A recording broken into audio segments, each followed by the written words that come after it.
Hola muchachos, buenas noches. Hoy vamos a hablar acerca de lo que es el planteamiento del problema en investigación de mercados. Entonces vamos primero que nada a compartir pantalla y vamos a ver qué es exactamente el planteamiento del problema. Lo primero que tenemos aquí es que el problema para la investigación de mercados no es un problema de investigación en general, porque no se trata de una investigación teórica general, se trata de un problema específicamente para solucionar algo.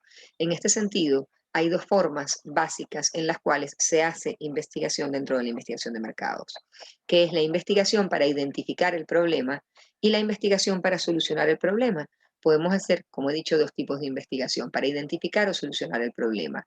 Cuando investigamos para identificar el problema, investigamos el potencial del mercado, la participación, la imagen del producto, las características del mercado, el análisis de las ventas, hacemos pronósticos o investigamos tendencias comerciales.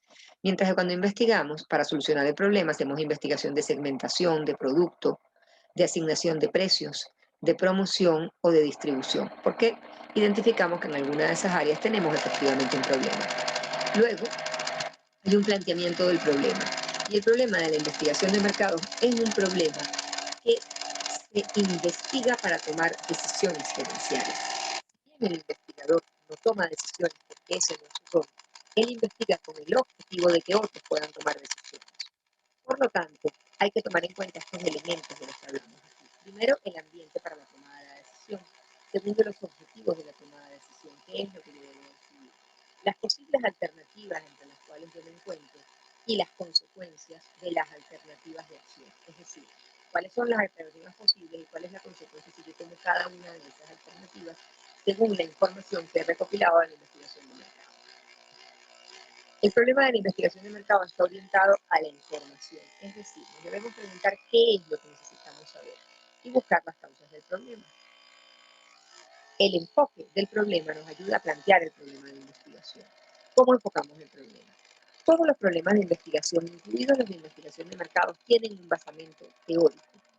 Malhotra, a quien leímos en el paper que ustedes leyeron en la clase pasada y que además es el autor del libro de investigación de mercados con el que estamos trabajando, nos dice que la investigación de mercados busca realidades observables, es decir, evidencia objetiva, que se reúne recopilando hallazgos relevantes, que pueden ser de fuentes secundarias o primarias. Y luego hay una teoría que es un esquema conceptual, y en ese esquema conceptual se cimentan las afirmaciones fundamentales, que son axiomas que suponemos verdaderas. Y doy un ejemplo, hay una teoría, la teoría de fidelidad de marca. Hay un modelo de fidelidad de marca que se utiliza en consumo masivo que dice que una vez que nosotros repetimos la compra de una marca 3 veces seguidas en consumo masivo, estamos hablando del supermercado, 3 veces seguidas cuando fui a comprar margarina, compré Mavesa, somos fieles a la marca. Eso es un axioma que damos por verdadero. Nosotros todos vamos a asumir que la forma en la que definimos fidelidad de marca desde el punto de vista conceptual es ese. Y es un axioma que estamos asumiendo. Y si vamos a hacer una investigación de fidelidad de marca en consumo masivo, tendremos que ver cuáles fueron las 3 últimas compras del producto que realizó esa persona o familia y si fueron fieles a la marca o cambiaron. Y en caso de que cambiaron, ¿por qué cambiaron? Y cuál es su conducta en relación con la fidelidad a la marca. Y en este caso, el constructo teórico con el que estamos trabajando es fidelidad de marca. Les doy un ejemplo.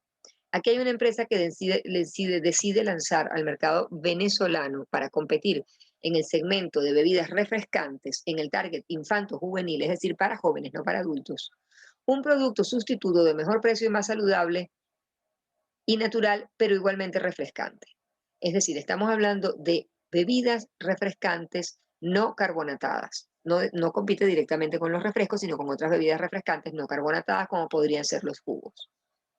A esta bebida la llaman carato y viene inicialmente en los sabores de piña, guanábana, lechosa y mango.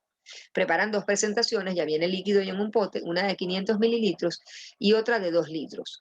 Ponen elementos indígenas en la botella porque se supone que la bebida, el carato, alude a los sentimientos nacionalistas. Sin embargo, los consumidores no prueban el producto, no realizan la primera compra de prueba para ver si el sabor les gusta, no se sienten atraídos hacia él. Los ejecutivos de mercado comentan que en las pruebas a ciegas, los consumidores toman el producto sin saber qué es, sin ver las botellas, sin ver nada, sino en un vasito y lo toman. A los consumidores les gustaba el sabor, pero si no llegan a probarlo, no van a saber que les gustaba. ¿Cuál sería el problema de marketing? ¿Qué enfoques objetivos y teóricos podemos usar para definir el problema? Como marco teórico, decidimos entonces, después de hacer una revisión, utilizar la teoría de las actitudes. ¿Qué nos dice la teoría? ¿Por qué? Porque nosotros queremos, el problema que identificamos que hay es que cuando el consumidor ve el producto sin haberlo probado, tiene una actitud negativa hacia él y no llega a probarlo. Entonces, hay que lograr que los consumidores tengan una actitud positiva hacia el producto para que puedan comprarlo. Decidimos utilizar la teoría de actitudes. En la teoría de actitudes tenemos varios modelos que explican cómo se comportan las personas. Las actitudes hacia el producto y las actitudes en general, esto lo vieron los que ya vieron comportamiento del consumidor, están basadas en las creencias y sentimientos.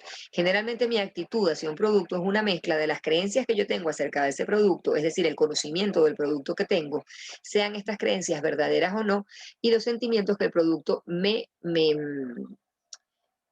transmite.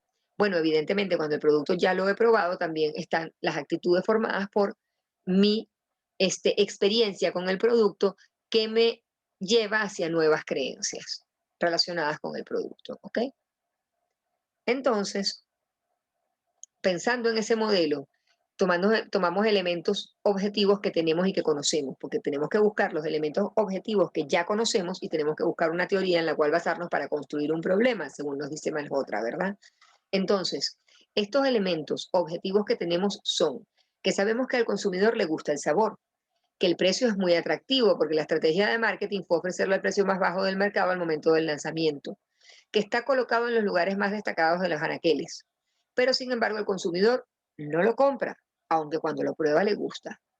Entonces el modelo analítico que nos dice nos muestra las variables reales y nos ayuda a definirlas y ver cómo se relacionan entre sí. Llegamos a este modelo analítico a través de un marco teórico y de una descripción basada en los hechos objetivos que estamos estudiando. Primero, creamos un modelo verbal que está basado en la teoría de actitudes de Fishman.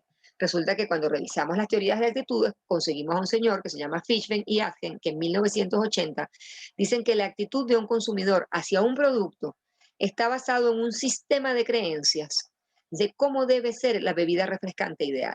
Es decir, la actitud que tengo yo, Eugenia, como consumidora hacia este producto nuevo que se llama Carato, está basado en un sistema de creencias que yo tengo en mi mente de cómo debe ser la bebida refrescante ideal y cómo yo evalúo esas creencias en Carato, es decir, cuánto se parece Carato a la bebida refrescante ideal.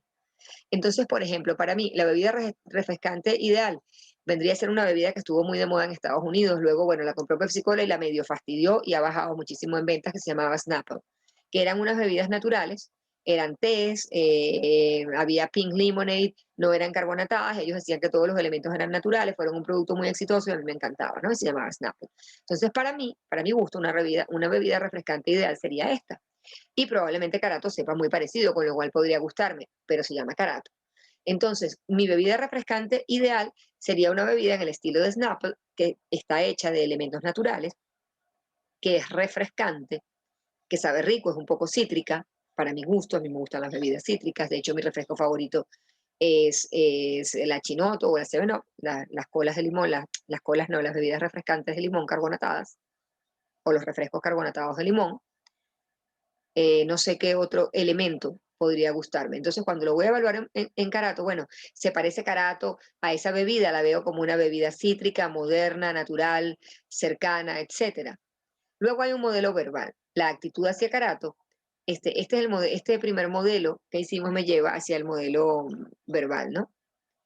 Está formada por la evaluación que hace en el Carato de las creencias relevantes para la evaluación de una bebida refrescante sin burbujas.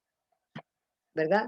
De nuevo, el modelo analítico se basa en la teoría y la teoría ya me dice que la actitud de los consumidores hacia Carato estará basada en el sistema de creencias que tienen los consumidores acerca de cómo debe ser la bebida refrescante ideal y cómo es Carato. Y el modelo verbal en el cual yo extraigo esa teoría y la convierto en una oración que la sintetice es: la actitud hacia Carato está formada por la evaluación que el consumidor hace en el Carato de las creencias relevantes para la evaluación de una bebida refrescante sin burbujas. Es decir, que para mí una bebida refrescante sin burbujas ideal debe ser moderna, yo evalúo si Carato es moderna. Debe ser natural, yo evalúo si Carato es natural. Debe ser cítrica, yo evalúo si Carato es cítrica. esas creencias que son para mí relevantes a la hora de evaluar a una bebida refrescante, las evalúo en carácter. Todo esto lo estoy sacando de la teoría de Fishbein y Ahsen, no lo sé pronunciar, que les dije primero. Entonces luego viene el modelo gráfico. El modelo gráfico está aquí. El modelo gráfico me dice que la actitud hacia Carato estará formada por la evaluación de la creencia 1, que tiene que ser una bebida moderna, la creencia 2, que tiene que ser una bebida natural, la creencia 3, que tiene que ser cítrica, y todas las demás creencias aplicadas a Carato. Es decir, es Carato moderna, es Carato natural, es Carato cítrica. La sumatoria o la suma de todas estas creencias aplicadas en el producto son mi evaluación. Aquí estamos viendo el frasco de Carato. Aquí está el frasco de Carato y está como luce. Entonces, el modelo analítico es representar este modelo gráfico, que es el mismo modelo verbal, en una fórmula numérica para poderlo medir. Porque cuando creo un modelo analítico, la forma de analizar algo dentro de este paradigma en el que se está planteando este problema, que es un paradigma positivista, es llevarlo a los números que me permitan medirlo, operacionalizarlo de forma tal que lo pueda medir. Entonces yo digo que la actitud hacia el objeto es Carato, esta O chiquitica es objeto, AO es la actitud hacia el objeto. Esto es la sumatoria. Entonces, el modelo analítico, esta fórmula es la fórmula que hicieron los autores a los que nos referimos, que crearon esta teoría, y dice que la actitud hacia Carato es la sumatoria de la creencia, la importancia que yo le atribuyo a cada creencia y la evaluación de esa creencia en Carato, sumando desde I1 hasta IN. Es decir, si yo considero que hay 5 características que son relevantes para evaluar a mi bebida sin gas ideal, yo tengo que evaluar cada una de esas características en Carato. Y luego sumo la importancia que le doy a esas características con la evaluación que de ellas hago en Carato. Me explico, si para mí mi primera creencia es que Carato como bebida refrescante ideal, lo más importante es que sea moderna, y al que sea moderna del 1 al 5 le doy 5 puntos, y para mí Caratos de moderna tiene 1, entonces va a ser 5 por 1, 5. Va a ser muy bajita la evaluación que hago en Caratos del 1 al 5. Para mí es muy importante esa creencia, pero es muy bajita la evaluación que de esa creencia tiene Carato. Vamos a continuar viendo cómo funciona la fórmula. Entonces, cada convicción es la probabilidad comprendida entre 0 y 1 que manifiesta la certeza con la que se relaciona la característica en el objeto, es decir, la intensidad de la creencia. ¿Qué tan importante es para mí que Carato sea moderno? ¿Qué tan importante para mí es que Carato sea cítrico? ¿Qué tan importante es para mí que Carato sea natural? Cada evaluación es una valoración comprendida entre -3 y +3, que refleja el valor positivo o negativo que asociamos a la característica. Por ejemplo, para mí Carato no es nada moderno y tiene -3. Sin embargo, es totalmente natural, y como considero que es totalmente natural, entonces en eso tiene +3. Entonces, la actitud hacia Carato, actitud hacia Carato, es la sumatoria de la importancia que le doy a cada característica entre 0 y 1, es decir, 0, 0,2, 0,3, 0,4, multiplicado por la creencia o por la forma, por la evaluación que hago de esa creencia en la bebida. Es decir, aquí tienen otras que puse en el ejemplo: refrescante, apetitoso, moderno, dulce, ligero. Bueno, yo luego juntos en clase, cuando nos veamos, vamos a plantear cuál sería en este caso el problema de investigación, cuáles serían las preguntas y cuál sería la hipótesis, ¿verdad? Tomando en cuenta esta teoría. Aquí lo que nos interesaba es que ustedes vieran sobre todo la teoría y que entendieran que cuando yo voy a hacer un planteamiento de un problema, primero tengo que buscar una teoría en la cual creer. Y entonces, una vez que yo tengo esa teoría y esta teoría me da una fórmula, yo hago el trabajo en sí mismo. Cuando nos veamos en clase, le voy a pedir a alguno de ustedes que comparta su ordenador y que me vaya explicando y que vayamos viendo cómo él evaluaría Carato. Y entonces aplicamos la fórmula. Es decir, aplicamos la fórmula que no es más que sumar. Si para mí Carato, que sea moderno, vale 1, yo voy a multiplicar 1 por -3. Entonces me va a valer -3. Si para mí que Carato sea moderno vale 0,5 y resulta que Carato para mí es igualito de moderno -3, entonces yo voy a multiplicar 0,5 por -3 y entonces me va a dar -1,5 en lugar de darme -3. Y luego voy a sumar toda esa evaluación tanto de valores negativos como de valores positivos. Evidentemente, si yo le doy aquí más importancia a la característica, al multiplicarla por un número negativo me va a llevar más puntos hacia abajo. Y si le doy más importancia y lo multiplico por un número positivo, me va a dar más puntos hacia arriba. Igualmente, si le doy menos importancia a la característica, pero la evalúo muy bien, va a ser menos relevante que una característica a la que le doy mucha importancia y la evalúo muy mal. Eso es lo que nos genera la fórmula. Eso lo vamos a ver en vivo cuando veamos el ejemplo hecho numeritos, ¿no? Las preguntas de investigación y las hipótesis de investigación las vamos a plantear ahí, que vamos a pensar cuáles serían las preguntas de investigación o ustedes me van a responder cuáles serían apropiadas para Caratos y qué hipótesis harían. ¿Cuáles son luego los pasos de una investigación de mercado? Lo primero es la definición de un problema.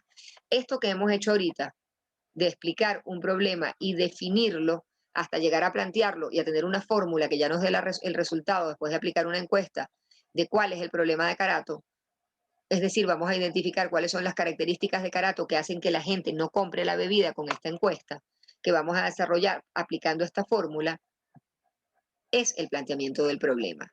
Luego hay que explicar si la investigación es exploratoria, descriptiva o causal, según su nivel de profundidad. Exploratoria es cuando estamos investigando temas que han sido poco investigados y entonces lo que vemos es que nos aproximamos a él para describirlo, pero muy por encimita, muy someramente. Descriptiva es cuando descriptimos perfectamente cada arista del problema y causal es cuando establecemos una causa y algo que está, y un efecto, algo que funciona en relación con esa causa.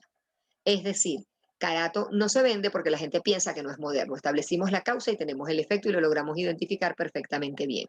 La investigación puede ser primaria o secundaria. Primaria es cuando vamos a la fuente, al consumidor. Secundaria es cuando utilizamos una investigación que ya fue hecha por alguien para algo distinto de aquello para lo que nosotros estamos haciéndola. Es decir, yo me voy al censo. El censo lo hace el gobierno cada tantos años y ya existe. ¿Verdad? No lo hicieron específicamente para solucionar mi problema de mercadeo. Puede ser cualitativa cuando se estudia a través de la palabra, como vimos en la clase pasada, o cuantitativa cuando se estudia a través de los números.